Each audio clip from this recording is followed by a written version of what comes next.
Aê, domingão! Vai ter live sim. Pega seu café e vem com a gente aqui. Seja bem-vindo ao Sotalho Ambiental. Eu sou Fábio Amâncio e hoje a gente vai continuar aquele bate-papo com o André Ferreira sobre agricultura familiar, né? Então sejam bem-vindos e vamos começar esse bate-papo já já. Então me diga aí, como está o domingão de vocês? Tô aqui com meu café, hein?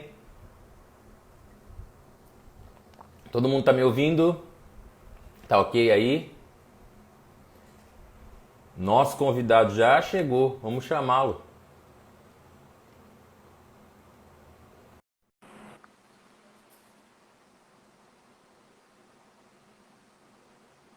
Conectando, espero que dessa vez a internet dê certo.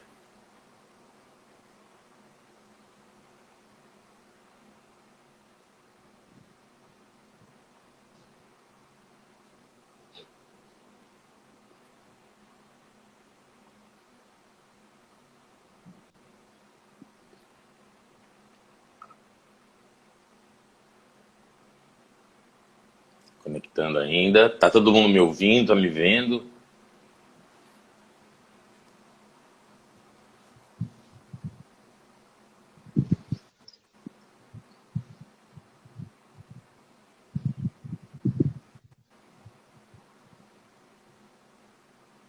Internet hoje acho que deve estar daquele jeito. Oh, meu Deus. Fábio? Oi, André. Tô te ouvindo, mas não tô te vendo.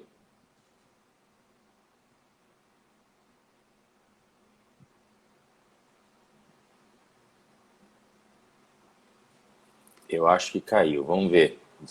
Vou chamar de novo, André. O meu som e meu vídeo tá bom pra vocês aí? Como que tá?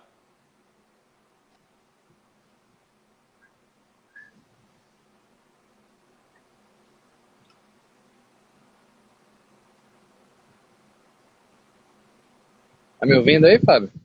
Eu tô te ouvindo, mas você aparece pra mim como conectando.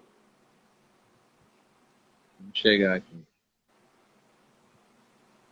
Eu acho que tem uma estratégia. Quando começar a internet ficar ruim, a gente começa a cantar sertanejo, que aí as lives dão certo. Ave Maria. Pra mim aparece como conectando. Você consegue ver minha imagem aí? O pessoal tá me Consigo, ouvindo? consigo ver sua imagem. Eu vou sair aqui, você me convida agora, porque acho que foi eu que te convidei, né? Você me convida agora, Tá, beleza? beleza. Vamos lá.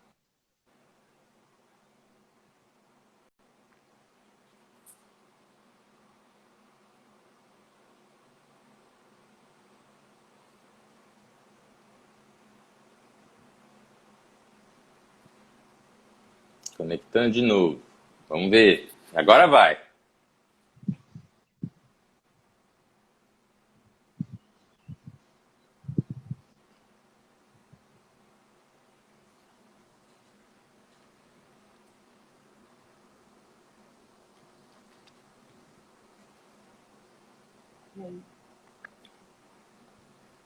Aparece como conectando, mas dessa vez acho que não tá indo.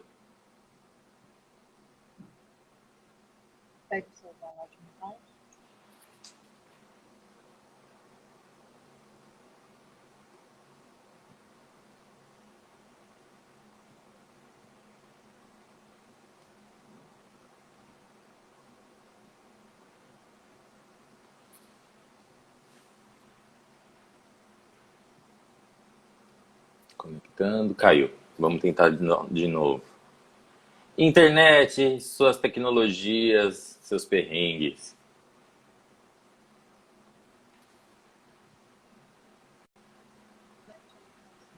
Agora foi, agora foi. Quer dizer, eu Será? acho que Tá foi. congelada a imagem, né? A imagem está congelada. Loucura isso, né? Como é que a gente tá nas mãos de uma internet Diga aí. dessa em plena pandemia, em pleno mundo virtual, né? Eu vou desconectar aqui da minha internet e vou jogar no da casa para ver o que acontece. Tá ok. Enquanto isso, galera, não sai daí. Espera aí. Esses perrengues acontecem. Calma que o nosso bate-papo vai ter muita coisa ainda hoje.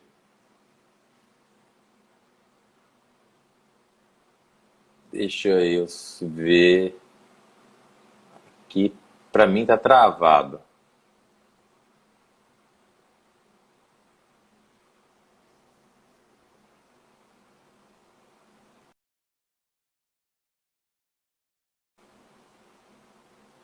Pronto, André saiu. Vamos ver se eu consigo chamá-lo novamente.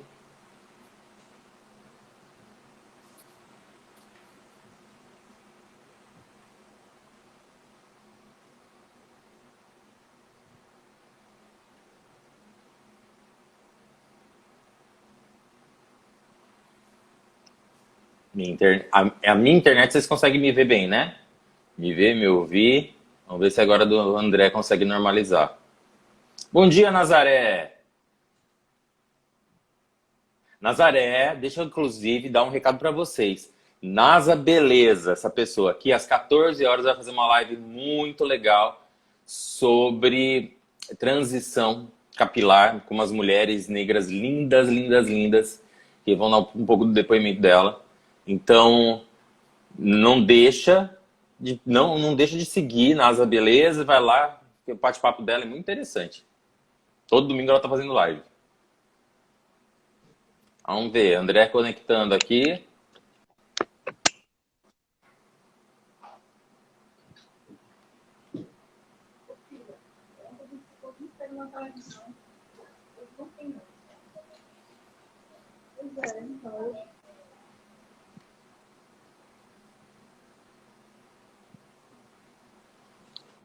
Acho que agora foi, André. Aê, bom dia, André. Mudei Vamos até o tentar cenário, otimizar, tava. porque vai que esse negócio caia. É, tava Eu vi, ali, tava no tava cenário. ali. Tá com um pouquinho de delay só, mas a gente consegue levar. O teu cenário tava bonito, mas às vezes a gente planeja e não dá certo, né? Com certeza. Vamos lá, vamos tocar. André Ferreira, consultor em gestão social, mestre em desenvolvimento e gestão social. Prazerzaço trazer ele novamente aqui. Da última vez a gente teve problema de internet, vamos ver se a gente consegue otimizar para não ter hoje de novo. E a gente Pois vai falar um é. pouco sobre a questão de agricultura familiar. André, mais uma vez, agradeço imensamente. Você já é um parceiro aqui nosso do canal e essa parceria continue, né? E Sim. hoje eu queria muito a gente conversar um pouco com você sobre essa questão da agricultura familiar, né? A gente sabe que é um ponto muito importante para a economia do país. E com essa questão de pandemia e tudo mais, como está esse setor? Primeiro, bom dia aí a Fábio, a Sotalha Ambiental, bom dia a todas e todos que acompanham aqui o canal, né? Aos amigos e amigas. Feliz mais uma vez de estar aqui e vamos bater esse papo, né? Ver como é que a gente consegue desenvolver. Bom, acho que a agricultura familiar, agora nesse processo de pandemia, segue produzindo, mas como toda linha, todo comércio, todo processo produtivo no país está numa busca intensa de se reinventar, de se reencontrar e de se reconectar com o seu público, né, consumidor principalmente. A agricultura familiar está lá, está produzindo alimento e é graças à agricultura familiar que a gente está comendo, né? Tem uma coisa da agricultura familiar, uma frase que eu acho espetacular, que é o segredo do universo, que é: se a roça não planta, a cidade não janta, né? Então, acho que a gente depende mesmo dessa agricultura familiar. Está aí, se reinventando. O processo de reinvenção da agricultura familiar agora, eu acho que apresenta um grande desafio, que acho que estamos todos desafiados a fazer essa conexão com o mundo virtual, né? A trabalhar com esse cliente, a encontrar esse cliente a partir do mundo virtual. Pode ser, Fábio, e aqui mais uma vez, eu gosto de abrir meus trabalhos sempre pedindo licença às pessoas que estão ouvindo, porque é a minha verdade, a minha opinião, mas pode ser, inclusive, que esse momento dê um impulso à agricultura familiar em virtude de quê? O que, na minha compreensão, O que falta à agricultura familiar é exatamente conectar o produtor, a produtora, ao cliente, né? Tem pessoas no meio dessa cadeia que são importantíssimas, como as lojas nas grandes cidades, os mercados que topam trabalhar com os produtos da agricultura familiar. Esse pessoal é muito importante.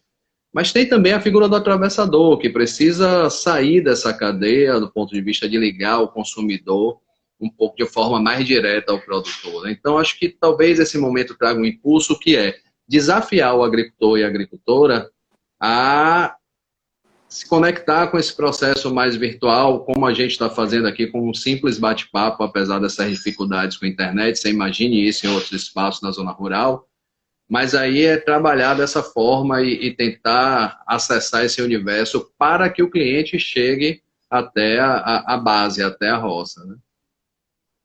O Carlos está perguntando aqui para a gente como faz para manter esse apelo ao pequeno produtor após a pandemia?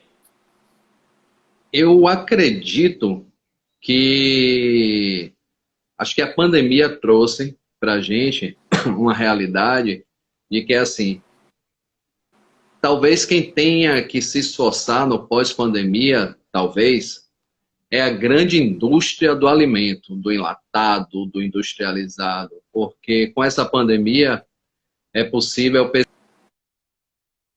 na saúde, né?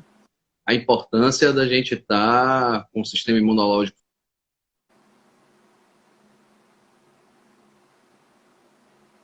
O som tá, acho que o som tá cortando. Vocês conseguem ouvir bem aí? Ou é o meu?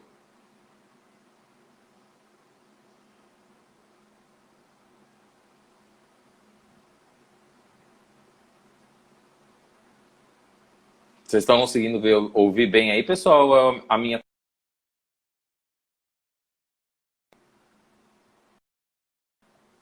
Ih, caiu. Vamos ver se a gente consegue. Internet, é isso aí, gente. A gente vai tentando. Caiu mesmo. O André, a gente tenta, eu e o André, a gente está tentando esse bate-papo há bastante tempo. A internet às vezes não está ajudando, mas são as tecnologias, é um risco que a gente corre, né? A gente já tentou horários alternativos para ver se não tem sobrecarga de pessoal conectado ao mesmo tempo, mas vocês sabem como é. Eu vou começar a cantar sertanejo. Se o André demorar muito, né, para voltar, eu vou chamar algum de vocês aqui para falar com a gente, para saber quais são as perspectivas de vocês. Que tal? Vamos lá, André voltou aqui. Adicionar.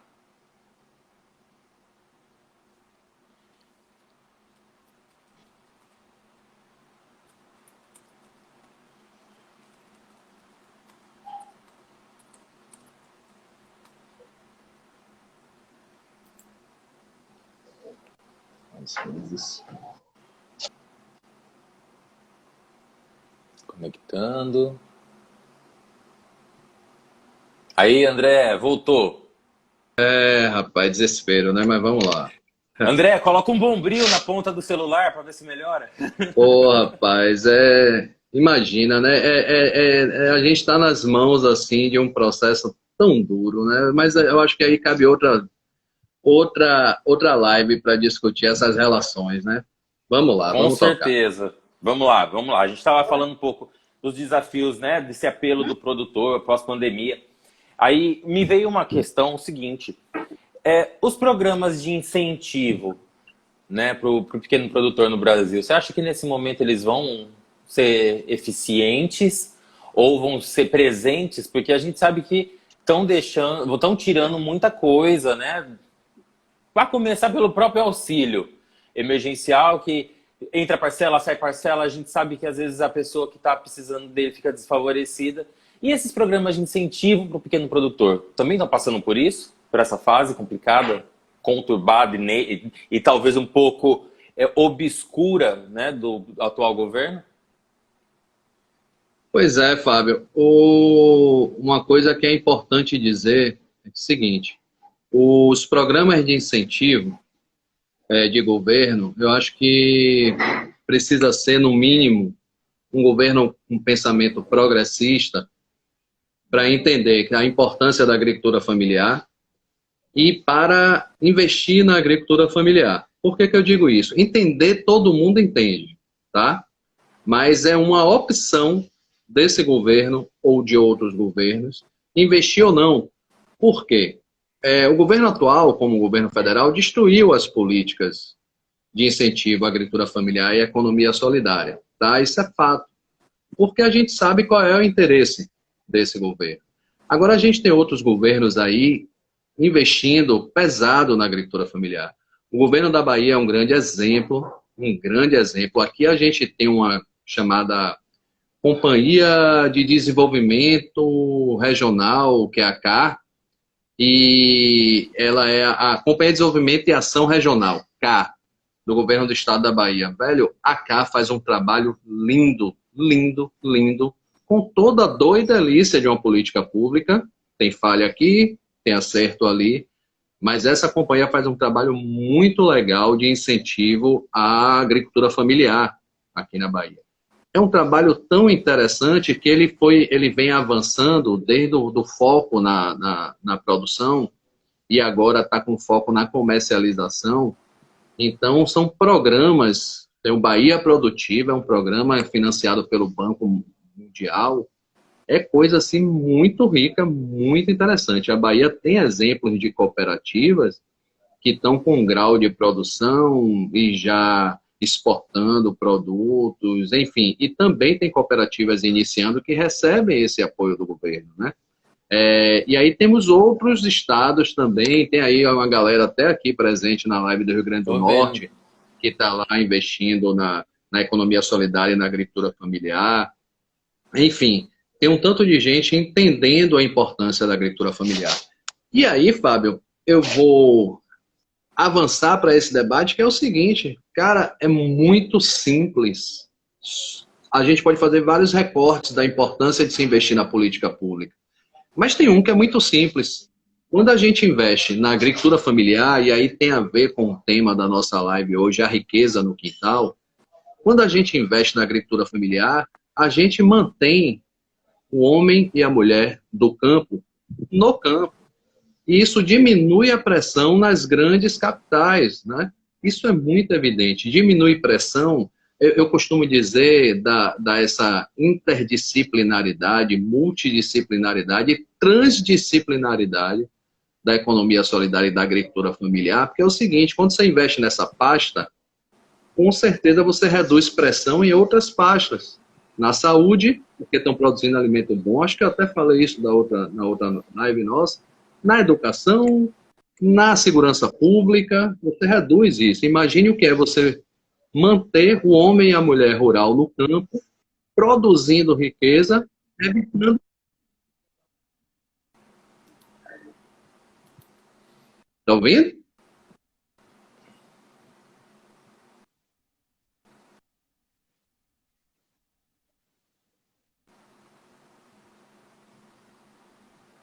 Ai, meu.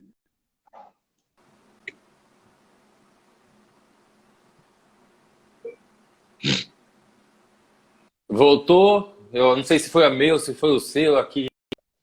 Hoje está difícil. Vamos confiar que está difícil. Mas vamos lá. Voltou agora? Galera, dá esse feedback aí pra gente. Não desiste da gente, não, que o papo é legal. Tá ok aí para você? Pra mim tá ok. Vamos ver se normalizou. Voltou? Vou mudar. Voltou. A galera tá dizendo que voltou, então não vou nem mexer, ó.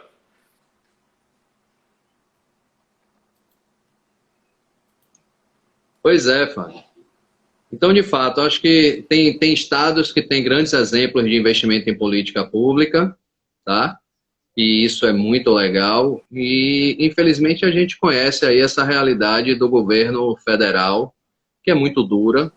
E eu posso dizer uma coisa aqui, com a licença, e digo, afirmo para todas aqui, todos, que essa é a minha opinião, não é a da Sotália Ambiental necessariamente, é a minha opinião, a opinião de André. E eu ouvi lá na Chapada Diamantina, o povo que produz o café, dizer o seguinte: em terra de Bolsonaro, quem tem roça é rei. E aí quem está podendo produzir seu alimento, quem está podendo comercializar, quem está podendo, né, garantir sua sobrevivência, é uma riqueza. É uma riqueza. Não, e sem contar que assim, as questões de agricultura e política elas andam muito atreladas, né? Então, se um lado tá ruim, consequentemente o outro também vai ficar ruim, né? Não tem jeito. Quando você fala um pouco sobre essa questão dos quintais, traz uma questão muito grande para mim de diversidade de exploração de culturas, né? E traz um outro ponto também que eu estava lendo outro dia, como a valorização da mulher, do trabalho da mulher, né? Porque hoje em dia, essa questão do desenvolvimento dos quintais, ela valoriza muito o trabalho da mulher, né? Se eu não me engano, quase 80% da agricultura de quintal é feita pelas mulheres, né? Sem dúvida. E não só dos quintais, né? No geral, a agricultura familiar tem uma importância muito grande da atuação da mulher. A verdade é que o mundo, né? O mundo, a mulher foi escondida, mas se a gente revela isso, a gente vai entender que o mundo, em todos os campos produtivos, a mulher tem um papel fundamental. E na agricultura familiar,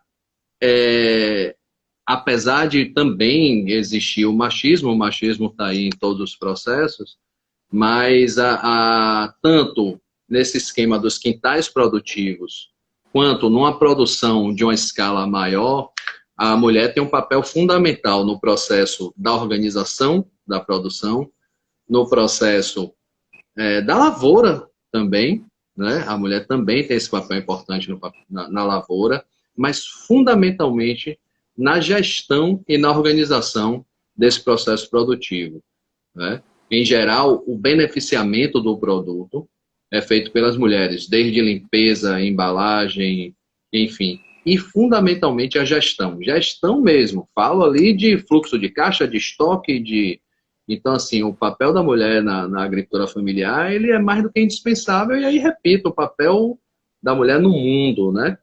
Com certeza. Teve um colega aí que perguntou sobre a agricultura urbana. E esse projeto, eu não sou a melhor pessoa para falar sobre isso, mas a ideia dos quintais produtivos, ele cabe muito bem na agricultura urbana, para o desenvolvimento da agricultura urbana, né? E principalmente as hortas comunitárias. Um projeto de horta comunitária numa cidade, uma cidade onde você tem lá diversos terrenos chamados terrenos baldios. Aqui em Salvador você tem grandes áreas assim, em que, se trabalhar numa horta comunitária, ele dá um resultado espetacular. Resultado, que eu digo, não é só do ponto de vista ali de trazer pessoas, organizar, articular, que tudo isso são ganhos, mas digo resultado de produção de alimento, né? E resultado até de impacto na renda dessas pessoas envolvidas. Ô André, quando eu penso em agricultura familiar, não só a questão dos quintais, mas a questão do processo, né, de agricultura familiar, me vem muito a questão de segurança alimentar, né? Baixo uso de não uso de agrotóxicos e outras coisas que podem influenciar aí no produto final. A gente sabe que a gente vive num país do jeitinho. Você acha que essa modalidade ela pode ser deturpada também? Fábio, a agricultura familiar, ela não é necessariamente, ela é no geral, na grande maioria, ela é sinônimo de produção orgânica. Mas também existem pessoas na agricultura familiar que utilizam desses agrotóxicos, seja em uma etapa ou outra, tá? Mas a grande maioria da agricultura familiar tem uma produção orgânica, agroecológica. A agroecologia é, de fato, uma grande força. E aqui temos Karine Santos, uma figura que é daqui da Bahia, que está lá no Rio Grande do Norte, que tem uma atuação numa rede chamada Naguaí, enfim. E Lara Matos está aqui também, aí que trabalhou muito tempo, enfim, tem uma atuação aqui no Conselho, tinha uma atuação no Conselho aqui de Segurança Alimentar, sabem bem do que eu estou falando. A agricultura familiar, ela é muito mais uma produção orgânica e fundamentalmente agroecológica, tá? Mas, de fato, existem pessoas que ainda estão nesse momento de transição, de entender a necessidade ou não do uso desses agrotóxicos. Mas, assim, a gente não pode necessariamente, é uma questão de responsabilidade, dizer a agricultura familiar é sinônimo de orgânicos. Existem, sim, produtores familiares e produtoras que utilizam ainda de alguns artifícios do uso da droga e dos agrotóxicos. Entendi. E essa questão de agroecologia, né, o sistema de produção agroecológico, é já uma realidade para todas as regiões do país? Ou ainda tem região que ainda necessita de mais conhecimento, se informar mais para conseguir, ou mais incentivo para a implementação? Eu tive uma experiência, né? Eu não posso falar das regiões todas do país, mas eu tive uma experiência na Chapada Diamantina, em que a produção agroecológica, ela precisa sim ainda de um processo de conscientização, de formação para as pessoas compreenderem a sua importância. Parece tão óbvio, se você pegar assim, coisa bem de Google para ver o conceito de agroecologia, sabe? Bem Wikipédia, bem simples, que é uma ciência que estuda e que propõe a utilização de um ecossistema que seja utilizado de maneira produtiva, mas que não venha a exaurir os recursos naturais. É dizer para você, você tem um carro, vá, viaje com esse carro, use seu carro para trabalhar, gaste o combustível dele, mas preserve o carro. E o agronegócio, e aí peço licença para dar mais uma vez minha opinião, o agronegócio ele detona o combustível, o carro detona tudo. Ou seja, a proposta da agroecologia é que você sim consuma esse combustível, mas não detone todo o ecossistema. Claro, isso parece tão bobo, tão evidente. Aí eu ouvi uma coisa, Fábio, que eu acho espetacular dividir com vocês aqui, de um camarada, um jovem, e aí primo de meu cunhado, enfim, que produz cacau no sul da Bahia, e um jovem com outro olhar, com outra consciência, que chegou para os trabalhadores da região, que trabalham com cacau e tal, e dizer assim, velho, se você continuar produzindo com a droga, é terra de... Olha que coisa espetacular, Fábio. É terra de pai rico, de mãe rica, e filho e filha pobre. Porque hoje vocês vão ter cacau brotando com a sua droga, mas amanhã não. Porque você vai matar a terra. Olha que coisa espetacular esse jovem trabalhando isso com esses trabalhadores e trabalhadoras. Então, assim, é muito evidente essa ideia de que o processo da agroecologia, inclusive em algumas culturas, é fundamental para a sobrevivência. Hoje a gente tem experiência na Chapada Diamantina e aí tem a Cooperbio, uma cooperativa que é, olha só, Cooperativa de Produtores Orgânicos e Biodinâmicos. Biodinâmica já é um outro conceito em que você lida com a planta a partir de outros aspectos, inclusive se a lua está cheia, se está minguante. É espetacular. E aí a Cooperbio faz um trabalho bacana, por exemplo, na cultura do café, da importância do café sombreado. Então, a importância de você manter árvores dentro de um equilíbrio para o café, né? Para a qualidade do café. O que nos falta é esse processo de formação, e aí é pura militância, alguns governos avançam nisso, mas processo de formação mesmo, de fazer entender a importância de um ecossistema equilibrado, né? O pessoal está interagindo aqui com a gente, então tem um posicionamento bem interessante. A Karine está colocando que o agronegócio está se apropriando da produção orgânica também. A agroecologia tem um posicionamento político e ideológico. A Larissa diz que posicionamento político e ideológico quer dizer também uma cosmovisão da vida diferenciada. E a Karine volta falando que a agroecologia precisa considerar os diferentes feminismos na composição central. É um complexo, né, que acho que precisa ser muito desenvolvido, e não só desenvolvido de forma primária, né? Tem que ser levado agora a questão um pouquinho mais... Falando para leigo, seria falar assim, mais pé no chão e com uma visão mais adulta, né? Hoje não somos mais um bebê engatinhando, eu acho que tem que levar com uma consciência um pouco maior e lutando, inclusive, com a questão de política pública também, né? A Maristela Sim. colocou, Maristela, eu quero você para uma live aqui, já digo logo, já fica o convite. Maristela disse que é possível entender a educação ambiental como uma estratégia para a constituição da consciência ambiental, incluindo sua produção. É uma pergunta. Se é possível entender a educação ambiental como uma estratégia para a constituição da consciência ambiental, incluindo a produção ao longo da vida. É Um questionamento. fundamental, assim. Legal. Maristela é uma figura muito boa de você bater esse papo, viu, Fábio? Eu conheço pessoalmente, uma super profissional, Convite está feito. Desde a outra live espetacular. já era para ter feito esse convite. Maristela, convite está feito. Essa roda de conversa aqui, meu irmão, tem assunto até o final do ano. Então, a gente vai botar para explodir essa Eu internet aí. vou colocar um dia só de agricultura familiar, Economia solidária. economia solidária. Vocês vão ver. Ó, faz um É, painel com Maristela, Karine e Lara. Pena que no Instagram a gente só consegue colocar duas pessoas, mas calma. A gente vai. Vamos é. pensar nisso com mais carinho. Essas Mas três mulheres aí, meu irmão, potência são as pura para três você aí, conversar. ó. Vamos lá. Vamos lá. Trazer a mulherada Então, aqui para falar sobre isso. muito bem, muito bem.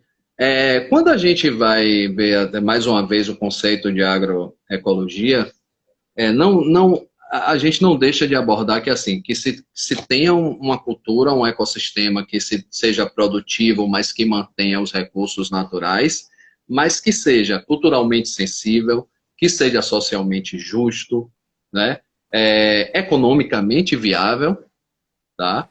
E que com isso você tem um agrossistema que lide de maneira sustentável com seus processos. Então, olha só, esses aspectos que eu falei, do culturalmente sensível, do socialmente justo, do economicamente viável, ele envolve esse debate que Karine propõe, né? Que uma outra colega aí também comentou, e que, enfim, esses diversos aspectos que envolvem a agricultura familiar, a economia solidária, a agroecologia, né? Por quê? Não dá para você dizer que faz agroecologia porque deixa uma árvore sombreando um café. Não é isso. Eu tenho um produto agroecológico. Como é que você tem um produto agroecológico se você tem uma árvore sombreando o café e você mantém a sua roça suja, se você ainda usa produtos para matar formiga, se você... Então, assim, a gente tem que debater esses processos todos, inclusive você começou perguntando sobre o papel da mulher. Então, inclusive e fundamentalmente o papel da mulher nesse processo, né? E ganhar o E aí, respeito dentro de uma sociedade machista, né? Tem isso também, porque a gente sabe claro, que a agricultura ela vem ao longo do tempo sendo explorada por homens. O papel da mulher era muito subjetivo, né? Então, dentro dessa sociedade, destacar o papel da mulher. e eu de fato, Fábio, acredito que o papel era subjetivado. Ele não era necessariamente subjetivo, entende? Ele era subjetivado por uma intenção machista, Exatamente. né? Do qual o homem não permite que a mulher saia de casa para ir numa roda de conversa, numa formação, né? Porque, a bem da verdade, eu como homem posso dizer isso, no geral, esse machismo é o medo mesmo do Uhum. poder que a mulher tem. E eles sabem que eles não conduzem o trabalho deles sem a mulher, e a mulher é quem conduz o processo na agricultura familiar. Mas a gente está avançando, e eu acho que, enfim, isso é um debate bom de você ter com as meninas aí, que eu não sou ninguém aqui para falar sobre o tema, sobre feminismo ou sobre machismo. Enfim, machismo até posso dizer, porque eu tenho esse lugar, né? Mas, enfim, o que eu quero dizer é isso. E aí responder também a Maristela, que a educação ambiental é fundamental nesse processo de transformação. Agora a gente precisa se questionar mesmo, Fábio, de onde está vindo essa educação, porque eu percorri, né, eu arrisquei percorrer um pouco do caminho da academia e vejo que a ciência ainda faz ciência na universidade e traz pronta para a base. Só que nós, militantes da economia solidária, da agricultura familiar, da agroecologia, essa galera tem a consciência, a importância de construir esse conhecimento, esse saber com a base. Então, a educação ambiental precisa agora começar a construir com as pessoas que estão na base, que estão produzindo, para que essa linguagem chegue, né, nessas pessoas. Fazer ela entender a importância de se preservar. Sabe esse papo que eu falei do jovem que diz terra de pai rico e filho pobre? Olha aí que linguagem espetacular. É dizer para ele, se você exaurir seus recursos agora, amanhã você não tem para seus filhos e filhas. Tem? Então a educação ambiental é fundamental, mas precisa compreender que linguagem é essa, se a sua linguagem está chegando. Sabe o que eu acho importante também? Não só a orientação do produtor, mas do consumidor também. Eu tive uma experiência essa semana, foi um ponto até interessante. Eu estava no supermercado e aí eu estava do lado de uma pessoa e a gente estava vendo ovos, né? E a pessoa falou assim, mas se é ovo vermelho é caipira. Não. E aí você pega realmente as embalagens, às vezes ele se apresenta comercialmente como ovos caipiras, coloca o preço um pouco maior, mas a gente sabe que não é de uma produção estritamente caipira, agroecológica, com toda uma ênfase, né, para seguir. Então, eu acho que educação principalmente também do próprio consumidor, para entender o que ele está levando para casa, né, de não entender, não pegar uma única palavra e falar, caipira, beleza, eu tô numa produção de galinha, onde é uma galinha criada no quintal que tá botando, o cara vai lá. E na verdade a gente sabe que não é assim, né? Não é porque é o ovo vermelho que ela é necessariamente diferente a produção. Então, só contextualizando esse como exemplo, mas trazendo mesmo essa questão de tipo, educação. Até onde a gente sabe que o que o consumidor final pensa de um produto que possa ter uma segurança alimentar, que tenha uma produção diferenciada. Pois é, Fábio. Enquanto a gente não tiver os grandes meios aí de comunicação, ou melhor, hoje a gente tem aí a internet que tem feito um papel espetacular, né? Mas enquanto a gente não tiver outros grandes envolvidos, e aí da Rede Globo para lá, a gente vai continuar caindo nas armadilhas do mercado, né? O mercado é perverso. O mercado é extremamente perverso. Eles são capazes de corar um ovo ou sei lá o que para dizer que é um, ou melhor, para insinuar que é um ovo. Ele não precisa nem dizer na embalagem, porque ele sabe que se ele disser, ele começa a assumir uma responsabilidade, inclusive de ser falsa o que está na embalagem dele. Mas ele nem diz. Ele trabalha com as sutilezas e aí o mercado estuda melhor do que ninguém essa coisa do marketing, né, e tal. Então, formar o consumidor, enquanto a gente não tiver todas essas forças da comunicação do nosso lado, e eu acho difícil, porque o lobby do agronegócio é pesadão, o que a gente precisa fazer o consumidor ele será bem melhor formado quando ele passar a frequentar essas feiras específicas da agroecologia, da agricultura familiar, visitar, bater papo com aquela pessoa que está ali atrás do balcão. Então, o consumidor precisa também mudar a sua postura, não entender que a relação ali é só de um produto, que aquilo ali tem uma relação de história por trás daquele produto. E no dia que ele topar bater papo com alguém que produz o aipim que ele está consumindo, ele vai começar a entender. Inclusive, Fábio, entender aquela história do mercado que mostra uma fruta gigante, linda, e quando você vai para o orgânico, de repente ela vai ser menor e talvez tenha até um pontinho preto e talvez tenha até uma lagartazinha e você olhar a lagarta e dizer, opa, esse aqui é orgânico, porque não que isso seja... Mas assim, se tem uma lagarta é porque ele não está usando droga pesada na produção para que a lagarta vai embora. Então, fazer o consumidor entender, inclusive esse aspecto estético do alimento, é a grande sacada. E aí, na economia solidária, a gente sempre trabalha essa cadeia do produtor e o consumidor, o prosumidor, a prosumidora, né? Para que a gente estreite. Agora, nosso povo que está lá na banca precisa estar pronto para dialogar com o cliente e fazer o cliente entender isso. Às vezes a pessoa que está na banca também não conhece, né? Só recebeu um produto ali, está vendendo na correria do dia a dia, não sabe nem de onde veio, ou se sabe de onde veio, não sabe como foi produzido, né?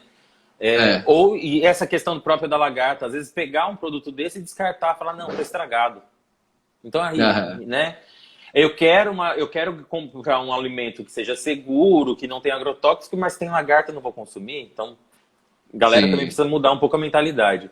Karine está colocando aqui pra gente que precisamos trazer para o centro do debate que tipo de ciência tem válidos saberes. Historicamente, os saberes ocidentais têm silenciado e apagado os saberes diversos, diferentes cosmovisões. Massa, Karine.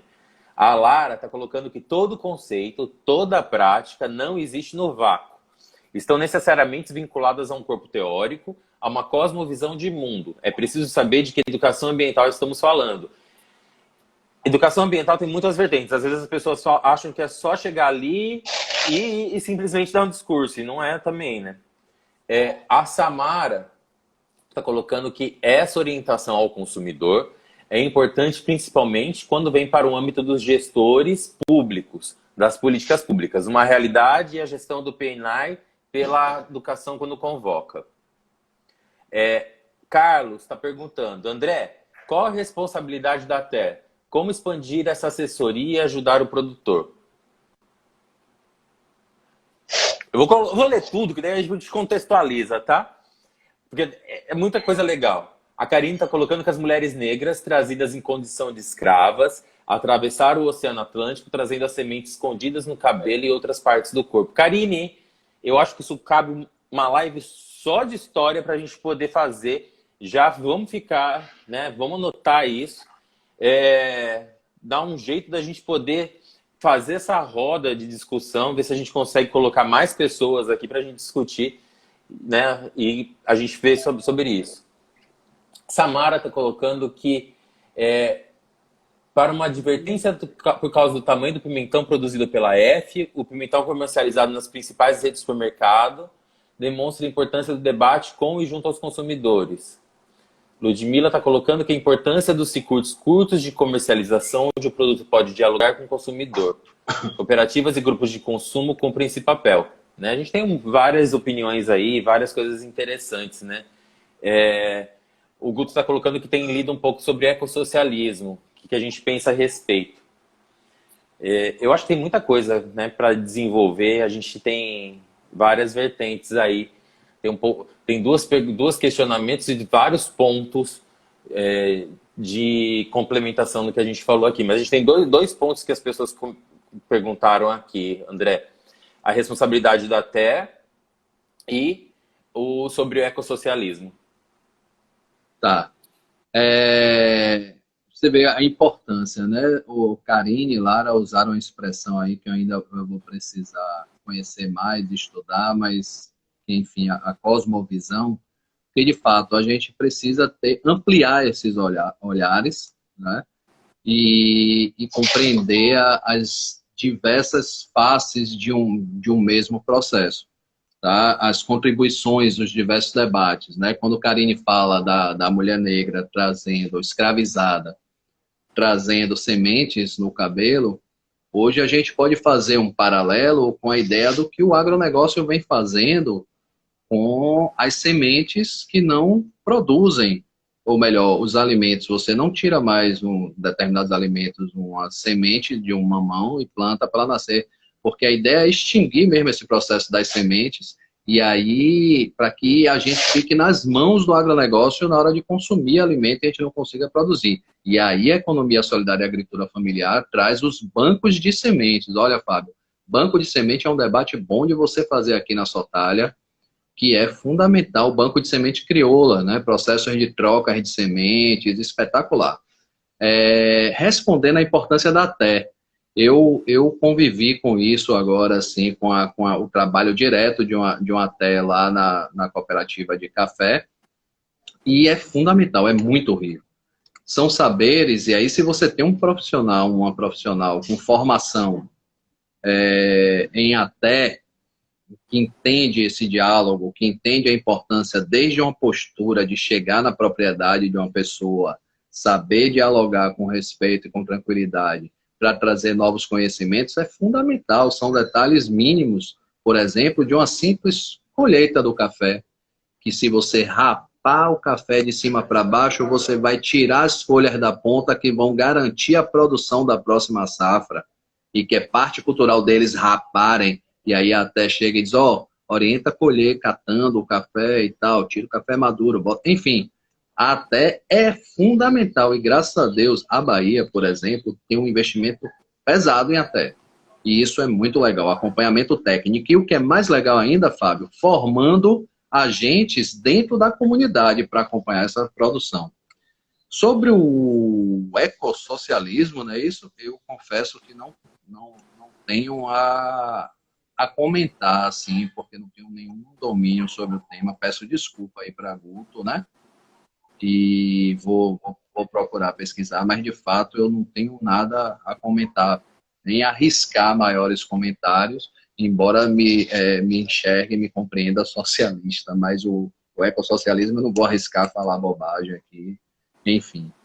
Mas é Ô isso, André, o que você... você acha da gente junto com as meninas e quem mais se interessar, a gente fazer uma postagem só de ecossocialismo, a gente procura informação, né, consulta profissionais que estão ali na linha de frente e a gente traz uma postagem só sobre isso. O que você acha, a gente construir esse produto?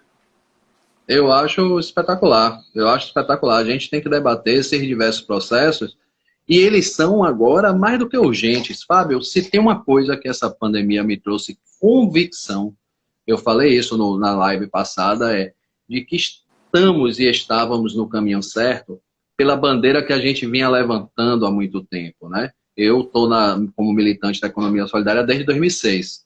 Então, assim, estávamos certos que essa forma, esse mercado que aí está, ele só destrói, né? Ele só exaure os recursos, né? Então a gente precisa de fato discutir esse outro processo. E aí, Fábio, eu queria não perder a oportunidade, porque acho que o tempo é curto, né? Eu queria não perder a oportunidade para falar de uma coisa que é tema da nossa live, que é a riqueza no quintal, que é o seguinte: um trabalho que a gente precisa fazer urgente é de conscientização do produtor, da produtora, do homem e da mulher rural, de que eles estão produzindo riqueza em seus quintais. Porque o grande negócio, assim, o grande mercado, chegou para o povo da roça, e aí eu vou falar, você está em Aracaju, né, de Nordeste para dentro do Nordeste, de nordestino para nordestino, fizeram questão de dizer à roça que você é tabaréu, até eles de vez em quando dizem assim, eu sou fraco, sendo que a riqueza está na mão deles e delas ali do campo, e o grande mercado diz isso para achatar e quando chegar pagar barato. Fábio, Não, e eu um digo isso com café. propriedade, porque eu sou do interior de São Paulo. A vida Sim, inteira, quando eu ouvia falar de produção de pequeno produtor ou dos próprios quintais, era sempre com essa sim, questão. O caipira, o produto não é bom, é, isso. é mais É caro, feio, é feio, o alface é é, menor. E eu isso, sempre ouvi isso. Quando eu mudei para o Nordeste, eu fui para o interior da Bahia, para o sul da Bahia, e a questão era idêntica, né? E eu pensava, poxa, gente, eu saí de um lugar para o outro, são teoricamente culturas distintas, mas você vê que isso está muito sim, enraizado no brasileiro, né? Na forma de consumo, na forma de pensar do próprio brasileiro. O produto é menor. Por que eu posso pagar? Por que eu vou pagar R$ 2 em um alface que é menor, sendo que eu posso pagar R$ 1,50 num outro bonito, verde, gigante? Só que vocês não e, sabem, vocês não têm ideia de como foi a cadeia produtiva daquilo. O e, final, o e, produto final, ele pode ser mais exuberante, mas talvez ele não seja mais saudável, né? Então, pois essa é uma é, questão que você levanta, que é um ponto extremamente peculiar de própria ideologia e conhecimento ou falta de conhecimento do próprio brasileiro, que vem muito enraizado com a questão que as meninas lançaram aqui sobre a educação, né, do pré e do pós, para a gente poder entender um pouco e talvez mudar essa percepção de mundo que as pessoas têm ainda está muito cravado, né, como um é. pré-conceito da própria cultura que a gente vem, né, tentando consumir. Mas Fábio, acho que a gente precisa refletir sobre isso. Isso tudo foi construído com um arcabouço pesadíssimo. envolvendo o lobby do agronegócio, ele envolve logo de cara lá o legislativo, tá? Logo de cara o legislativo. E aí ele vai para o executivo. E aí ele pesa no judiciário e ele pesa nesse quarto poder pesadão que é a comunicação. Como é que a gente vai se educar para, na hora de comprar, refletir sobre de onde vem aquele alimento? Não é? Como é que a gente... Se eu estou vendo na grande... eu vou falar nome, viu? Se eu estou vendo na Globo lá, um menininho assim, ó, compre batom, seu filho merece batom. Como é dessas armadilhas?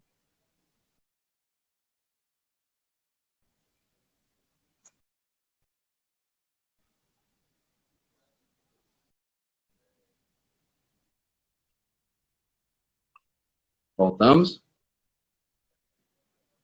Mas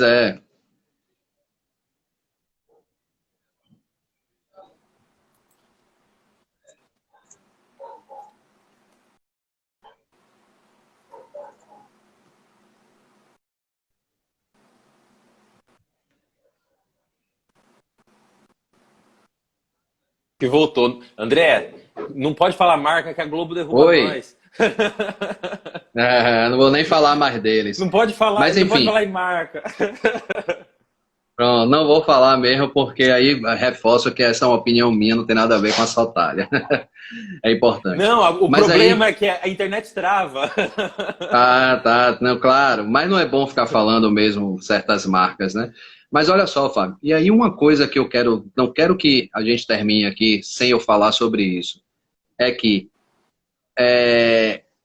essa mesma comunicação implanta na cabeça do jovem lá na comunidade rural de que ele precisa ser alguém. Olha que expressão perversa. Você precisa ser alguém. E esse alguém significa um paletó, uma gravata na grande capital, ou então ir para São Paulo e voltar com um tênis bonito e dizer que enricou. Fulano enricou porque voltou com esse tênis, né? Sendo que a riqueza está no seu quintal, cara. Isso é de uma perversidade. O grande mercado não quer o trabalhador, a trabalhadora da base fortalecido, porque eles perdem o grande poder de negociação.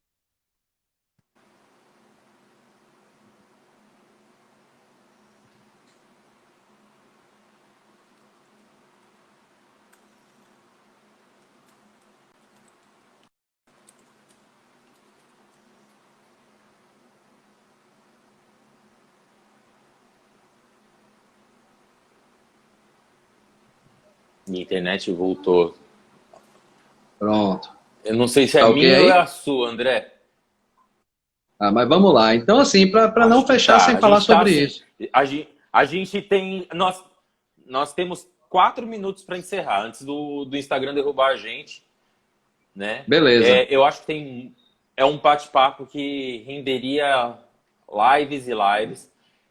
Eu acho que a gente pode pensar, inclusive, André, junto com as meninas aí, explorar mais esse assunto, trazer talvez, não sei, trazer tópicos semanais sobre esse assunto, né? Porque é algo que a gente tem muito a Sim. explorar. Contamos muito com a participação de vocês, né? André já faz parte, não adianta, já é time Sotália aí. Mas convidar as Prazer. meninas para a gente poder explorar mais isso, né? E tem uma coisa que essa pandemia colocou muito para mim, muito nítido, é que a gente está somando esforços em prol de um porquê, né? Então, acho que vamos somar os nossos esforços para que essas informações elas consigam se disseminar de forma mais potente, né? Então, Sem dúvida. André, não tem nem como agradecer, né? Já aqui o canal é seu. Chamar as meninas aqui para a gente poder fazer esses questionamentos, explorar mais esses questionamentos. O que eu vou pedir para as meninas é me chamem lá no direct para que a gente possa discorrer, marcar e fazer aquelas postagens lá que a gente já prometeu para a gente se reunir e fazer.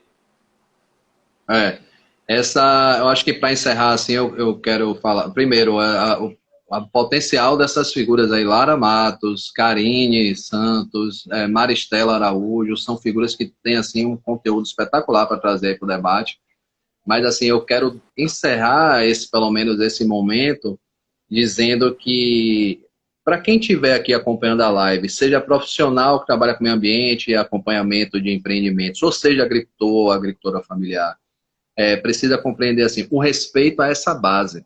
Porque esse mundo louco, esse processo que a gente está vivendo, o que vai nos salvar é voltar para essa base e voltar a compreender de qual é a maneira mesmo de se desenvolver o mundo. A economia solidária e a agricultura familiar propõe mesmo outras estratégias de desenvolvimento e a gente precisa fazer esse debate. Inclusive um debate com talvez eu vou arriscar aqui, peço licença a Lara e a Karine, de uma cosmovisão. A gente precisa ampliar todos esses outros aspectos, inclusive na hora de interferir ou intervir, você que trabalha, você que tem aí com a Sotalha Ambiental, se vai atender uma comunidade atingida por uma barragem ou por um empreendimento, sempre lembrar desses caminhos da escuta à comunidade, das estratégias que a gente tem para trabalhar com essas comunidades, para que elas não fiquem lá relegadas ao seu processo pesado do capital. A economia solidária e a agricultura familiar pretende emancipar essas pessoas, né? E a gente precisa compreender a força que essas pessoas têm na zona rural, enfim, na sua base de trabalho. É isso. E eu digo mais, agradecido. André, eu digo mais. Além de trabalhar, a gente tem que ter uma via de duas mãos. Porque a gente vai tirar a informação, mas tem que voltar alguma coisa para essa comunidade, né? Que vai ser trabalhado. Exato. Mas aí acho que é outro nível de discussão, né? Que cabe lives e lives e lives. Mas, André, inspiração sempre. Ter você com a gente aqui é muito bom. E vamos construindo aí, porque o mundo precisa de informação. A gente vê cada vez mais o quanto que somar os nossos esforços está fazendo a diferença, né? Se a gente está conseguindo que isso aqui chegue para muita gente, eu não sei, mas pelo menos a gente está tentando, não é isso? Isso, então, E aí, Lara muito Matos, obrigado. Só para concluir, Lara Matos diz uma coisa que é espetacular. Essas lives, elas estão democratizando os saberes. Então, quando a gente tem essa oportunidade de bater um papo aqui, domingo, 10 horas da manhã, a gente está levando seja para 2, 3, 4, 10 mil pessoas, a gente leva e isso é muito legal. Parabéns aí à Sotalha Ambiental, parabéns, Fábio. E em breve a gente vai se abraçar aí quando essa loucura passar. Deus quiser. André, valeu, pessoal. Muito obrigado por ter participado. E a gente continua aí, né?